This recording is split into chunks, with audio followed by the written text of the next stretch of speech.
Tout à l'heure, nos routes de l'été nous mèneront à la frontière nord de l'Occitanie, sous le Massif central. Nous allons en Aveyron, dans le Roya. Quelle belle région. Mais pour l'instant, nous allons nous poser la question d'été, comme chaque jour, avec Marine. Alors, cette question, elle a trait aux arnaques bancaires. On est tous un petit peu sujets au phishing, quoi. Ces mails frauduleux qui nous arrivent pour essayer d'attraper nos codes.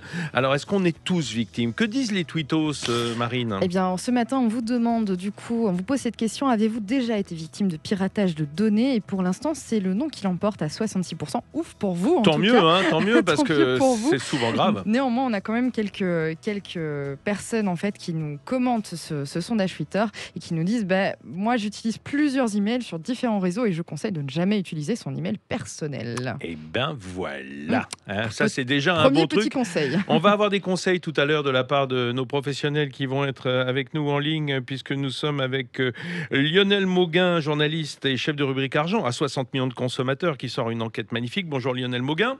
Bonjour. Bonjour. Merci. Est-ce que vous pouvez me donner votre code de carte bancaire? C'est juste pour sécuriser la radio ce matin. Bien essayé.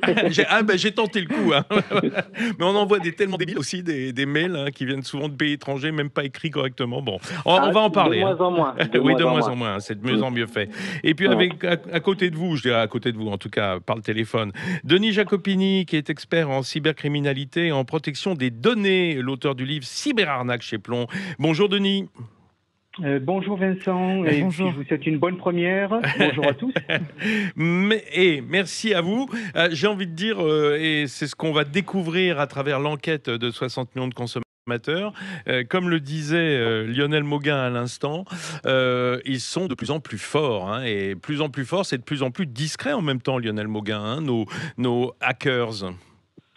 Ouais, et puis de plus en plus industrialisé, j'ai envie de dire, parce que là, on a affaire à une explosion de la fraude par virement. C'est-à-dire que ce sont des arnaqueurs qui parviennent à s'introduire sur votre espace client de votre banque, sur Internet, et parviennent à capter toutes vos données bancaires de cette façon-là.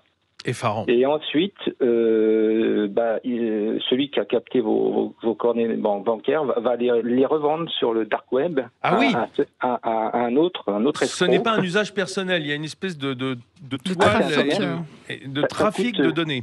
Ouais, ça coûte 50 € le kit, à peu près. Et donc, le deuxième arnaqueur qui va l'acheter va l'exploiter, parfois quelques semaines après. C'est pour ça que les consommateurs ont du mal à faire le lien. Et là, c'est terrible parce qu'il va créer un bénéficiaire sur votre compte et il va vider littéralement vos comptes. Et cette fraude a augmenté selon la police, c'est les chiffres de la police, de 50% en un an. Oui, mais ça touche combien de personnes, on peut dire, l'année dernière en France? Combien de personnes ont vraiment été victimes de ponction complète du compte ou des sommes vraiment importantes? C'est compliqué à dire parce qu'on n'a pas de statistiques officielles, étant donné que le problème de cette arnaque, c'est que les banques ne la remboursent pas. C'est ça qui est terrible pour les gens. Mais ce que je peux vous dire, c'est que nous, à 60 millions de consommateurs, on reçoit et c'est pour ça que j'ai fait l'enquête, on reçoit des témoignages chaque jour. Et c'est le problème numéro 1 dans le secteur bancaire. Aujourd'hui, c'est les fraudes non remboursées par les banques.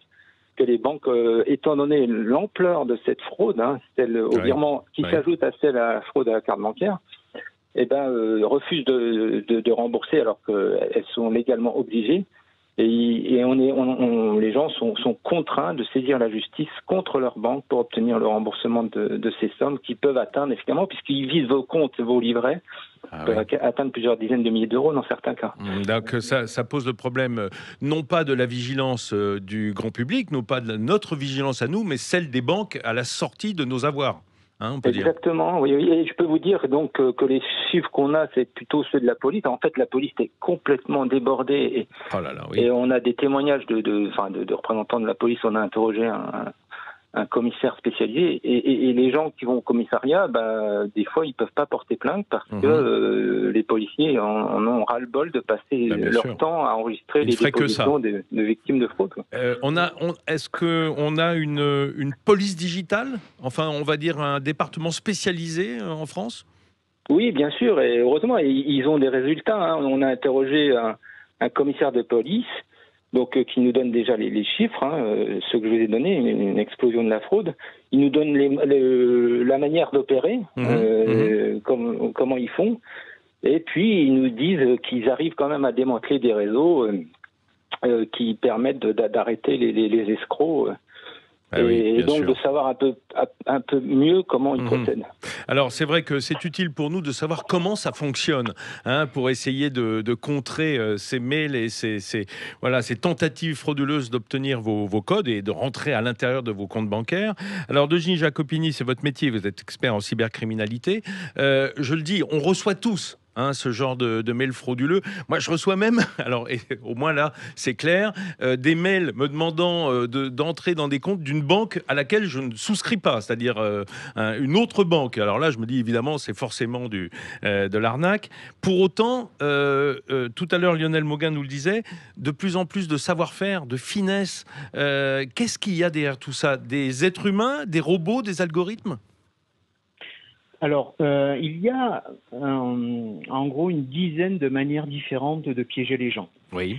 Et ce que vous évoquez, la fraude bancaire a deux formes.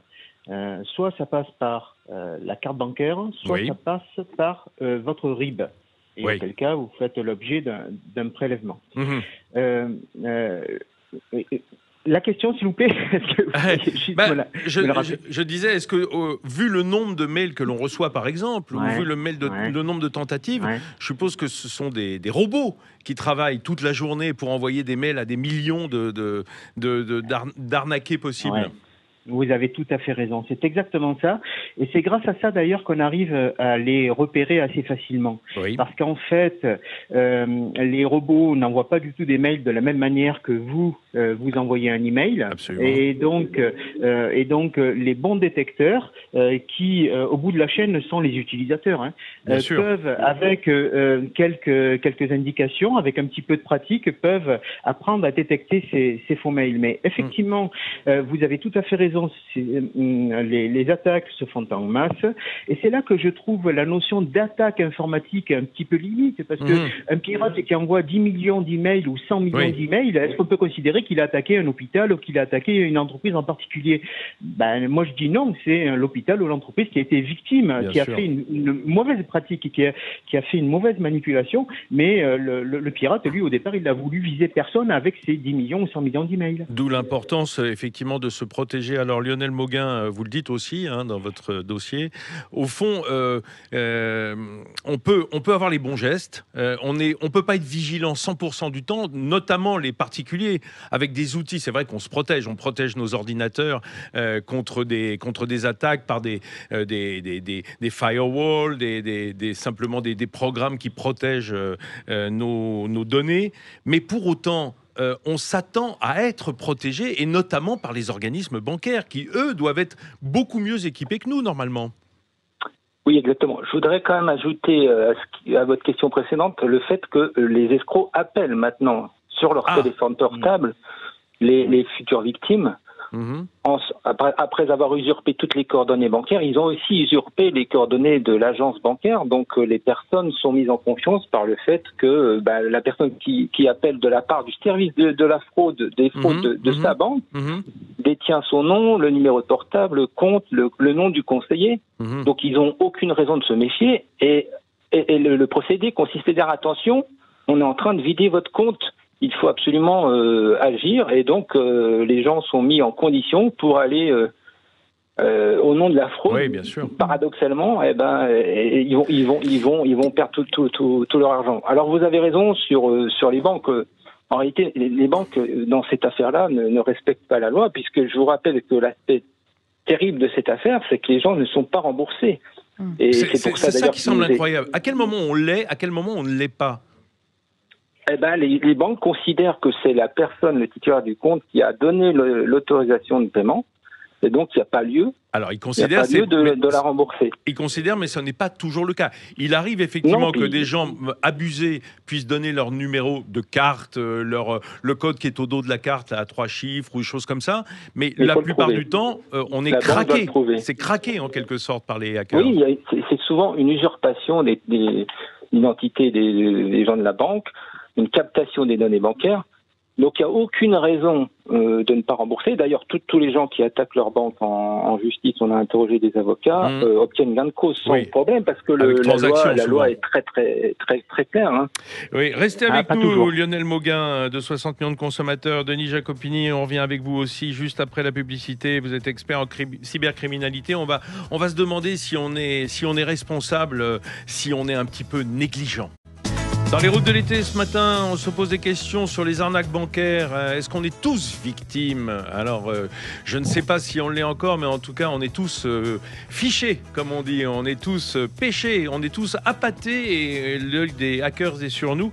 Ce matin, pour se poser les bonnes questions et avoir, j'espère, les bonnes réponses, Lionel Mauguin, journaliste, chef de rubrique Argent à 60 millions de consommateurs, qui publie cet été justement un dossier sur le sujet. Et Denis Jacopini, expert en cybercriminalité, auteur du livre Cyberarnaque chez Plon. Alors, monsieur Jacopini, vous entendiez votre confrère, vous faites deux métiers différents, mais en tout cas sur ce thème. Alors, moi, je me pose la question, puisqu'on a un problème aujourd'hui qui est qu'on n'est pas remboursé par les banques. Enfin, normalement, on devrait l'être. Est-ce qu'au fond, du point de vue de la loi, on est jugé responsable si on n'a rien fait? Je veux dire par là, il y a peut-être un moyen, comme on le voyait jadis, où on va soutirer les codes, par exemple les codes de carte bancaire. Et encore là, la carte bancaire, c'est pas trop risqué. Il y a des plafonds, on sait qu'on peut être vidé, mais partiellement. En revanche, quand un hacker rentre dans votre compte en banque, à l'insu de votre plein gré, je veux dire, pour vider vos comptes par virement, là, on n'est pas responsable du tout aux yeux de la loi ou de sa banque. Bien, en fait, les sommes que l'on vous vole peuvent être remboursées par l'assurance de la banque, une assurance que vous souscrivez en fait avec votre abonnement bancaire. Ou alors vous pouvez aussi souscrire ça avec votre assurance habitation ou d'autres assurances privées qui proposent des assurances cyber. D'assurance cybercriminalité. D'accord. Eh bien, quels que soient ces contrats d'assurance, il y a systématiquement une clause qui concerne la négligence de l'utilisateur. Oui. Et lorsqu'on échange un petit peu avec eux, moi, dans tous les cas, dans 100% des cas, lorsque je leur demande s'il est parfaitement possible de prouver la négligence de quelqu'un lorsqu'il est victime de hackage, de piratage, oui, exactement. Eh bien, la négligence peut toujours être prouvée. Ah oui, toujours mise en évidence. C'est-à-dire, après, c'est un positionnement que vous avez vis-à-vis de votre banque. Soit vous êtes un bon client, vous allez dire, bon, écoutez, ça va, cette fois on passe. Soit l'assurance vous dit, oui, bon, effectivement, la négligence, elle est peut-être pas si évidente que ça. Mais bien en fait, si on va vraiment au fond des choses, on peut prouver qu'il y a négligence dans la mesure où ça par exemple, parce qu'on vous oblige à utiliser une carte bancaire ou des billets de banque, mais en même temps, si ce sont des faux billets qu'on vous remet, ou si votre numéro de carte bancaire est volé parce qu'il n'est pas assez sécurisé, eh bien, c'est le consommateur qui est victime. Ce que vous nous dites, qui me gêne un petit peu. Ce que vous nous dites, Denis Jacopini, c'est par exemple, si on ne change pas assez ses codes d'accès à son compte en ligne ou choses comme ça, on peut être déjà accusé de négligence, en quelque sorte. Si on communique ces codes à quelqu'un, et ce qu'il y a, c'est qu'en fait, les pirates informatiques, comme le disait Lionel, en fait, aujourd'hui, vont utiliser le téléphone, ils vont même utiliser d'autres techniques basées sur ce qu'on appelle l'ingénierie sociale, c'est-à-dire essayer de se faire passer pour quelqu'un de confiance, vous amener petit à petit, vous soutirer des informations, se faire passer pour le service technique de la banque, par exemple, ou le service bancaire, ou le service de sécurité, que sais-je, et l'objectif étant de convaincre la personne à communiquer ces codes, parce que la personne pense avoir au bout du fil quelqu'un qui est de bonne foi, qui est professionnel, qui est réellement le vrai professionnel. Denis Jacopini, excusez-moi, j'insiste sur ce point parce que je ne comprends pas. Là, on parle du fait que l'on soit hacké en one-to-one. Est-ce que sans interaction, c'est-à-dire sans donner ses codes ou même sans avoir qui que ce soit au téléphone, les hackers sont capables, les pirates sont capables d'entrer dans nos comptes par des algorithmes, peut-être par des recherches de numéros de code, je dirais, qui se font sur ordinateur? Oui, il existe des moyens très très simples de le faire. Premièrement, si vous avez, allez, par exemple, vous avez acheté quelque chose en passant par la boutique de la personne qui appartient à la personne la plus riche du monde. D'accord. Eh bien, cette boutique-là, sans que vous demandez quoi que ce soit, elle va mémoriser le numéro de carte bancaire que vous avez utilisé. D'accord. Mais pas le code. Pas le code qu'on utiliserait dans un distributeur automatique, hein, on est d'accord. Voilà, ce code-là, il n'y a que vous qui l'avez, il est inscrit nulle part. Ok. Eh bien, il y a plein d'autres boutiques comme cette boutique-là qui vont mémoriser les informations de votre carte bancaire. Mais le commerçant en général peut le faire. Aussi, parfaitement, puisque lorsque vous allez, je sais pas, acheter des cigarettes, par exemple, eh bien, et que vous payez par carte bancaire, il y a un ticket qui va traîner avec différents codes. Absolument. Eh bien, lorsque ces professionnels qui négligent la sécurité des données qui vous appartiennent, quand vous communiquez une information à quelqu'un, il a la charge de la confidentialité. Eh bien, lorsque cette sécurité est insuffisante, eh bien, et que des pirates informatiques volent ces informations-là, eh bien, c'est comme si vous avez volé votre carte bancaire, parce qu'en fait, il en fait une photocopie, puisque chez le commerçant, il y a la photocopie de votre carte bancaire, les différents numéros qui permettent de procéder à des paiements à distance. Denis, ça veut dire que vis-à-vis de la loi, si je vais payer et alors le développement du paiement sans contact n'améliore pas les choses, si je paye chez un commerçant, je peux être accusé de négligence par ma banque. Et c'est là qu'en fait, il est très compliqué de trouver l'origine du vol de l'information, parce que le commerçant, pour vous donner juste un chiffre, il y a à peu près 20 millions de victimes en France, et il y a 800 000 plaintes qui sont déposées. Donc, ce qui veut dire qu'il y a énormément de plaintes qui n'aboutissent pas. De victimes qui ne font pas la démarche de déposer plainte. Et pareil, au niveau des vols de données, on a 67% des entreprises françaises, 67% des entreprises françaises donc, qui sont victimes de la cybercriminalité, dont des vols de données. Et il y a eu en 2020 115 déclarations qui ont été faites sur le site de l'Agence nationale de la sécurité des systèmes d'information, l'Agence de l'État. Donc il y a un gros décalage entre ce que les entreprises subissent comme attaque informatique. La loi les oblige à déclarer, lorsqu'on leur vole des données, à le déclarer à la CNIL, à la Commission nationale informatique et liberté. Oui. Et en fait, ces vols de données ne sont pas déclarés et on se retrouve avec des millions de données qui sont volées, comme par exemple ces 4 millions de données de comptes bancaires français, de numéros de cartes bancaires français qui ont été volés récemment, qu'on leur a retrouvés dans le Darknet. Okay. Donc, en fait, il y a la négligence de l'utilisateur dans certains cas, la négligence du professionnel dans d'autres cas, mais c'est quasiment impossible de remonter jusqu'au fautif. Et en gros, celui qui trinque, c'est celui qui est au bout de la chaîne, le consommateur. Lionel Mauguin, vous qui avez regardé ça avec un œil extérieur dans votre dossier de 60 millions de consommateurs, quelle est la solution pour que les banques nous remboursent, parce que c'est bien ça dont il s'agit, le problème. Oui, alors, il faut qu'on soit très clair. C'est la loi qui dit qu'il faut rembourser, c'est pas la banque qui doit décider en fonction de... bien sûr. Le code monétaire, l'article L133-19, je le donne parce que ça pourra servir à certains auditeurs. Mais la loi, elle dit peut-être que c'est le voleur qui devrait nous rembourser et peut-être pas l'intermédiaire. C'est le problème de la banque après. Oui, c'est ça. La banque doit rembourser toutes les pertes occasionnées par des opérations de paiement non autorisées. Point. Donc la seule notion, c'est cette notion de négligence. Mais pour l'invoquer, il faut la prouver. Il faut et les banques ne peuvent, dans la plupart des cas, ne peuvent pas prouver cette négligence.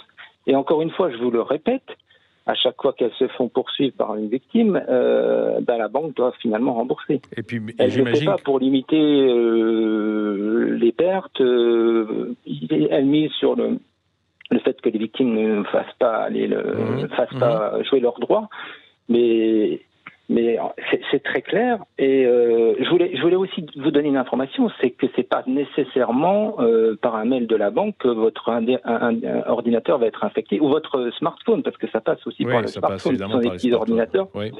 On a quand même de plus en plus de mails commerciaux qui n'ont rien à voir avec la banque. Si vous cliquez sur le lien, votre ordinateur va être infecté, parce que ça passe par une infection, un virus qui va effectivement capter, si j'ai bien compris, et c'est ce que nous explique la police et tous les experts, capter vos données bancaires préenregistrées effectivement sur des grands sites, des plateformes marchandes. Ou des sites de code, même. Donc, je vous assure qu'il y a des gens qui, du jour au lendemain, se retrouvent sans rien et ils savent pas du tout comment ça a pu arriver parce qu'ils n'ont jamais eu de mail.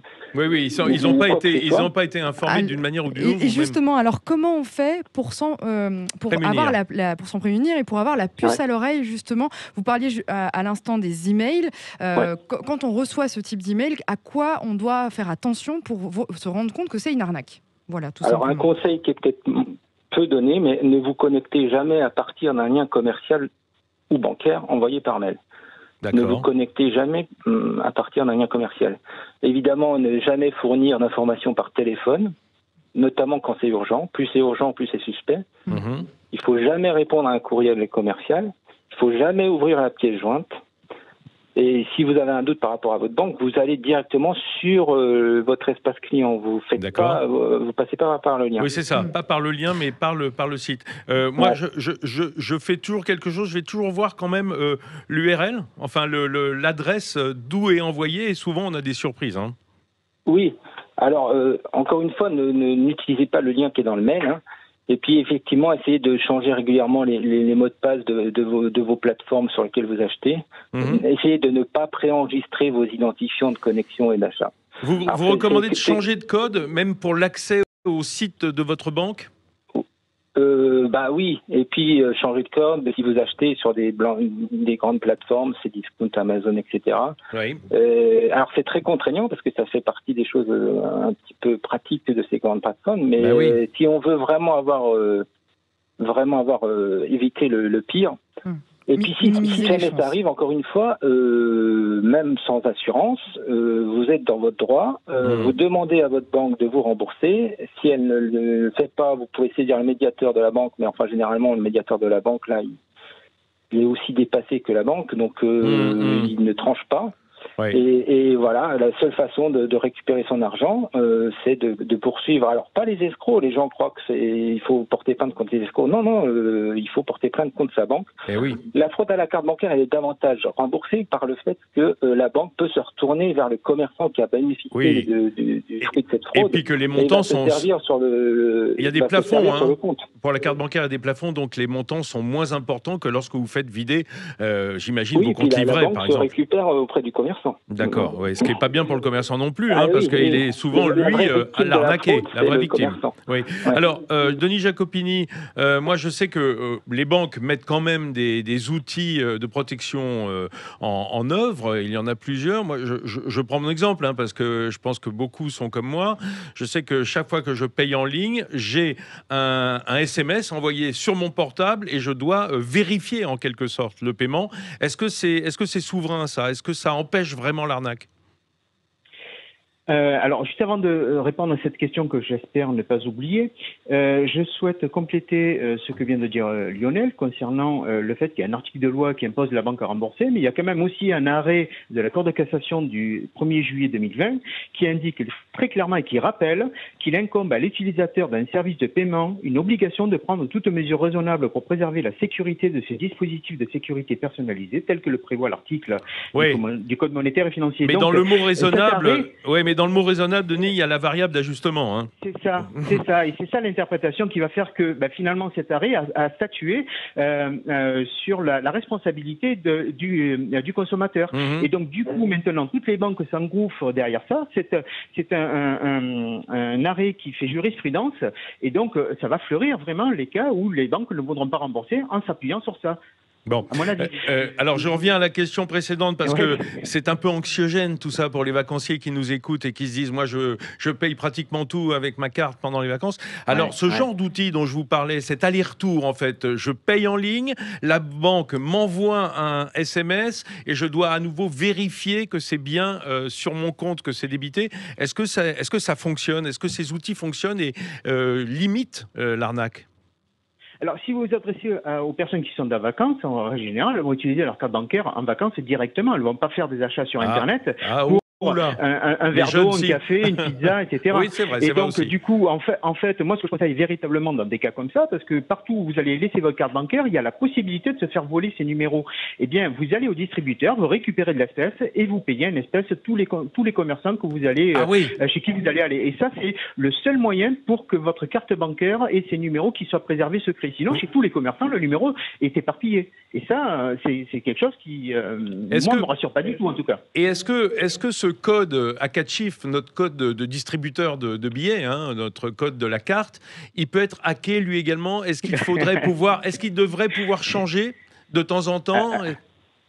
Alors oui, ça serait bien qu'on puisse soi-même le choisir, mais le choisir par où? Par Internet, avec un téléphone ou un ordinateur qui risque d'être infecté, donc on complexifie la chose. En plus, les distributeurs de billets, certains se font aussi pirater, où les pirates mettent des petites caméras, des petits claviers, les pirates utilisent des techniques également de manipulation psychologique, où ils font croire que votre carte bancaire a été avalée par les distributeurs, et dès que vous avez le dos tourné, hop, ils récupèrent la carte et qu'ils avaient bloqué avec un collet, par exemple. Il y a plein de techniques différentes que la police connaît de toute façon. Donc, il n'y a pas de mesure à 100%. Il n'y en a pas. Donc, vraiment, c'est très compliqué de se protéger contre les prélèvements frauduleux par carte bancaire. Mais il vaut mieux être un petit peu parano, quoi. Alors, moi, je le suis complètement et malgré tout, il faut que j'analyse, mais j'ai des prélèvements frauduleux qui apparaissent sur un de mes comptes à cause, non pas de ma carte bancaire qui a été volée, parce que je ne donne mon numéro à personne, et donc ils peuvent pas là du tout évoquer la négligence, mais par contre, il s'agirait d'un RIB qui a été utilisé. Et là, malheureusement, on a donné nos RIB à des milliers de commerçants, de professionnels. Et avec un RIB, moi je peux dire, Vincent, voilà, il me doit 1 000 € par mois. Voilà, il autorise le prélèvement de 1 000 € par mois. Je signe à sa place, j'envoie ça à sa banque, et Vincent, il se voit prélever de 1 000 € par mois. Écoutez, donc, on y replongera. Malheureusement, on n'a pas le temps de développer. On était déjà bien embêtés par nos cartes bancaires. Au moment des vacances, où souvent on voyage sans espèces, notre carte est devenue souveraine. Lionel Mauguin, moi j'engage les auditeurs à se reporter à votre dossier dans 60 millions de consommateurs. D'ailleurs, l'authentification forte donne lieu à un encadré en fin de dossier, parce que c'est peut-être un outil, mais est-il suffisant? Et puis, comme je le disais, avec le développement du paiement sans contact, ça ne va pas favoriser non plus la sécurité bancaire. Merci, messieurs. Oui. L'authentification forte. Et il y a très peu de fraude sur le paiement sans contact, parce que ce type de fraude-là est tellement rémunératrice que les escrocs ont investi plutôt la fraude. Là où ça paye, malheureusement. Oui. Allez, on s'en reparlera. Je suis sûr que le dossier n'est pas clos, comme on dit, puisque c'est un monde qui s'ouvre à nous et malheureusement pas toujours rose, évidemment. Merci, messieurs, et bonne journée.